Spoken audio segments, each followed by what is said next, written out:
parece difícil, pero usted dice que es imprescindible. No tenemos opción ahora otra que cambiar nuestro modo de vida. Primero, frente al cambio climático, que es una realidad, cualquiera que sea el tamaño de las ciudades, grandes, medianas, pequeñas, la manera de vivir nuestra no es sostenible.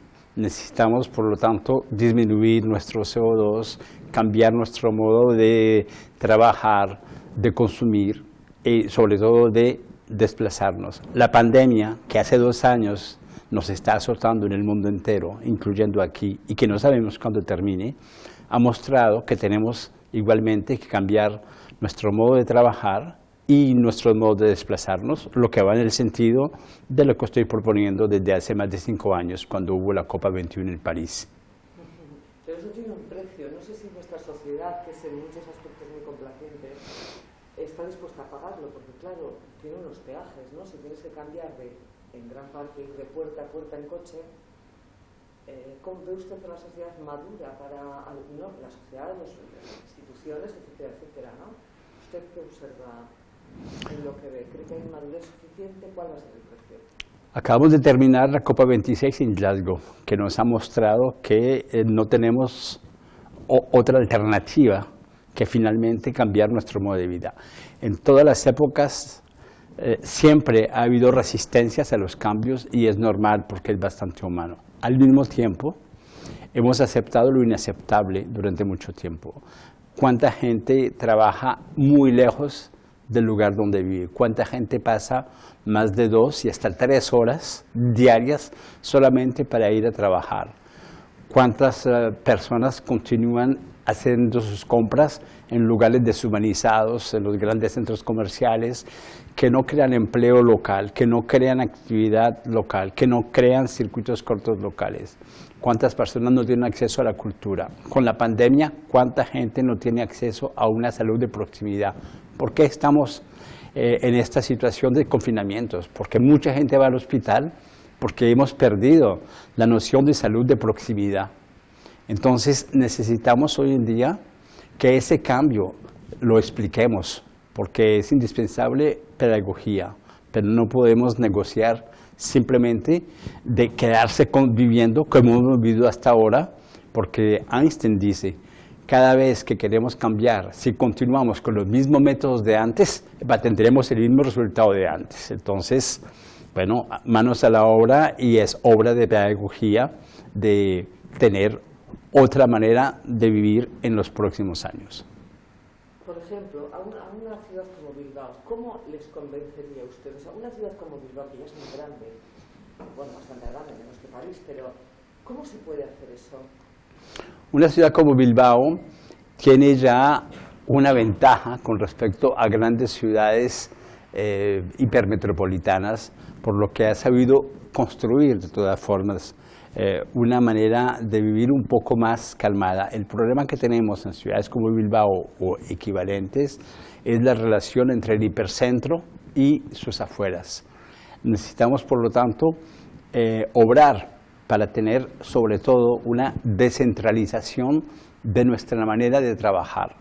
El problema de nuestras grandes ciudades, el primero es la pendularidad, o sea, ir de un punto al otro todos los días, de afuera hacia adentro, 1 hora o más.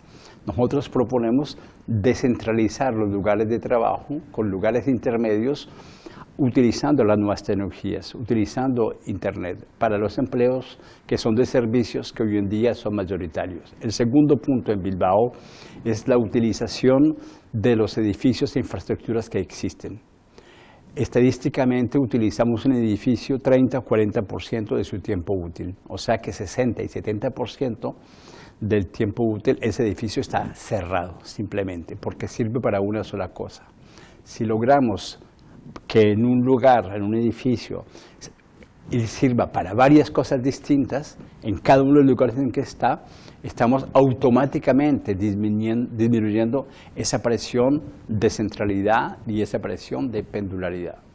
Entonces, esto es accesible fácilmente, los recursos están allí, es simplemente un cambio de la manera de utilizarlos. Y esto es lo que estamos proponiendo igualmente. ¿Se refiere a los colegios, por ejemplo, o a qué edificios podrían usarse de ese modo? Mira, hay cantidades de ejemplos que tenemos. Claro, los colegios están cerrados el fin de semana y es espacio público que puede ser utilizado. Simplemente abrirlos y crear nuevas actividades. Pero tenemos inclusive ejemplos muy bonitos de lugares privados. Una discoteca que está abierta solamente el jueves, viernes y sábado, de 10 de la noche a 3 de la mañana, por las tardes, la misma infraestructura se convierte en una sala de deporte, colocando música y haciendo zumba. Y simplemente el costo adicional es la hora del profesor. Un café en el que la gente viene y en el que hay horas perdidas al final de la tarde, antes de que se llegue gente, lo convertimos, por ejemplo, en lugares de práctica de cursos de lenguas. Está todo listo, simplemente vienen las personas que consumen un poco más. La persona del café da una comisión a la asociación que maneja, que contrata 1, 2, 3 coach, y este es un círculo virtuoso en el que todo el mundo gana. Por pocos euros hay un curso de lenguas con coach, en el café se vende más consumación y la asociación puede emplear 1, 2, 3 personas a la hora.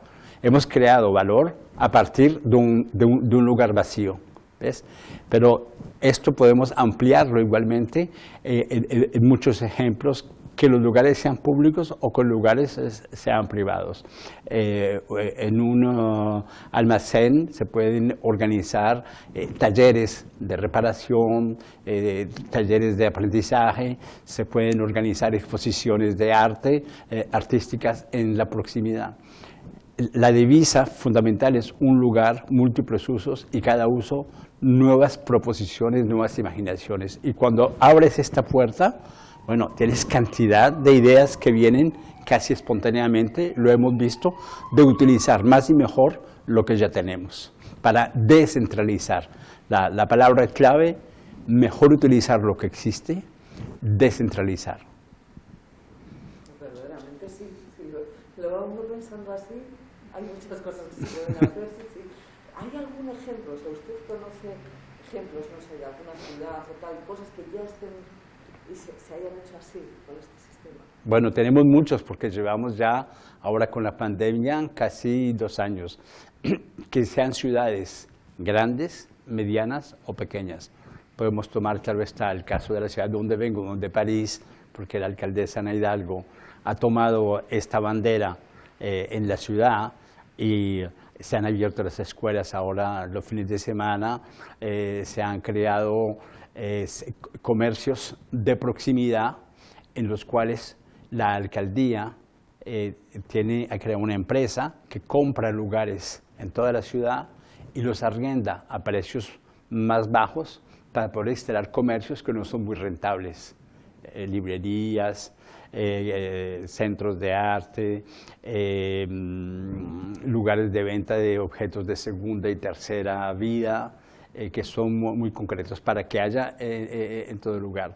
Pero tenemos también ciudades intermedias en Francia, como Nantes, que está sobre el oeste, una ciudad igualmente muy interesante, en el cual se ha desarrollado toda una actividad para que los edificios sean de multiuso, justamente. Allá se llaman los edificios link como unir, en los cuales se tiene habitación, se tiene trabajo, se tienen centros culturales, se tienen centros deportivos. Tenemos ciudades pequeñas en el norte, en el este de Francia, Mulhouse, que es una ciudad frontera, es una ciudad pequeña, son menos de 170.000 habitantes y igualmente había mucha gente que tomaba el auto para desplazamientos, que es la mayoría de menos de 5 kilómetros. Se ha hecho una labor pedagógica para que no sea el uso del carro lo predominante, cambiarlo por la bici o a pie, y lo que se llamaba la avenida diagonal se está convirtiendo ahora en una vía de bicis y peatones, colocándole zonas verdes, colocándole agua, colocándole zonas de interés, de descubrimiento, porque si vas en bici y si vas a pie, tienes más capacidad de interacción con la ciudad que si vas igualmente en auto. Un auto nunca para comprar cosas. En bici o a pie sí se puede hacer. Pero tenemos el ejemplo de igualmente en América Latina, en América del Norte, ciudades muy tecnológicas como Seattle en Estados Unidos, sede de Microsoft, que hoy en día están igualmente en esta villa para crear no solamente un centro, sino muchos centros, que es el elemento clave igualmente. Necesitamos salir de esta vida urbana muy tradicional, un centro y el resto, o un centro histórico, los lugares donde se trabaja, corporate, los barrios culturales. Necesitamos crear una vida mucho más descentralizada, lo llamamos policentros, o sea, muchos centros. En Seattle, como en otras ciudades que toman esta manera de ver la vida urbana, estamos trabajando para descentralizar, justamente darle mucho más facilidad a la vida local, porque además cuando se facilita la vida local se puede implementar el empleo, se crea empleo local, se crea comercio local, se crean circuitos cortos con el teletrabajo. No se trata de que la gente trabaje en pijama en su casa, sino tener lugares intermedios donde se viene a trabajar unas horas o unos días para evitar ese viaje engorroso hasta el sitio central. Y esto lo estamos haciendo hoy en día en muchas ciudades, en Milano, por ejemplo, que es una gran capital europea, lo estamos practicando, se llama el near working, lavoro próximo, trabajar cerca de donde vivo. Lo interesante es que no importa que la ciudad sea grande, mediana o pequeña, sino que podamos trabajar con esta descentralización que el COVID hoy en día nos está obligando, porque con el COVID nos han dicho, con la nueva ola, tenéis que estar mínimo 4 días en teletrabajo. Entonces, es una oportunidad única para justamente cambiar nuestro modo de vida. Cuando yo propuse esto hace 5 años, me han dicho, profesor, es muy interesante, pero utópico, porque nadie trabajará cerca de su casa. Ahora estamos obligados a trabajar en la casa. Y ha tocado adaptarse en pocas horas o en pocas semanas el año pasado, en marzo. Entonces, el precio, claro, existe, pero sí se puede. La prueba es que con la pandemia nos hemos adaptado a trabajar distintamente y a vivir distintamente. Entonces, hay que extenderlo al conjunto de las actividades, sabiendo que tenemos igualmente un beneficio, porque muchas personas, y sobre todo los jóvenes, han descubierto un tiempo útil que antes no teníamos, porque en vez de 2 horas o más de ida y vuelta, ahora lo están utilizando para una sociabilidad, para una mejor calidad de vida. O sea que estamos ganando en calidad de vida cada vez que se descubre más la proximidad. Todas las encuestas internacionales, desde hace prácticamente 2 años, de los grandes institutos sobre la manera de trabajar, reflejan que los jóvenes, la generación de 18 a 40 años, plebiscita la proximidad porque les permite utilizar mejor el tiempo de ellos y cuando hacen un break realmente para ir lejos, para ir a otras partes. O sea que estamos viviendo una transición que nos tocó un poco de fuerza por el COVID, pero que hoy en día ya nos estamos acostumbrando a trabajar y a vivir y a hacer nuestras compras de una manera distinta a lo que nuestra generación o la de nuestros padres vivió durante mucho tiempo. O sea, que no solamente va a parar el cambio climático, es tener una vida mejor. ¿Cómo convencería usted a alguna persona que nos esté escuchando, así muy breve, qué le diría para promover esto? Ella observa tu propia actividad desde que te levantas hasta que te acuestas. ¿Cuánto tiempo has pasado en desplazamientos inútiles? ¿Cuántos lugares has frecuentado que no sirven sino para una sola cosa?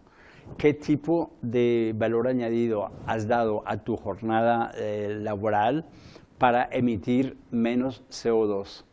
¿Cómo nos hemos desplazado de un punto al otro? ¿Y cómo podríamos habernos desplazado distintamente? O más aún, ¿cómo hubiéramos podido evitar desplazarnos? porque nuestro objetivo es salir del desplazamiento obligado hacia el desplazamiento deseado. Cuando miras tus desplazamientos en el día, una buena parte de ellos son obligados, porque te toca así. Y ahora podemos cambiar para que mi desplazamiento lo haga, no porque estoy obligado, sino porque quiero, porque ya he obtenido lo fundamental, lo necesario, cerca de donde estoy. Por mí, perfecto. Qué pena que solo tengo un minuto y medio.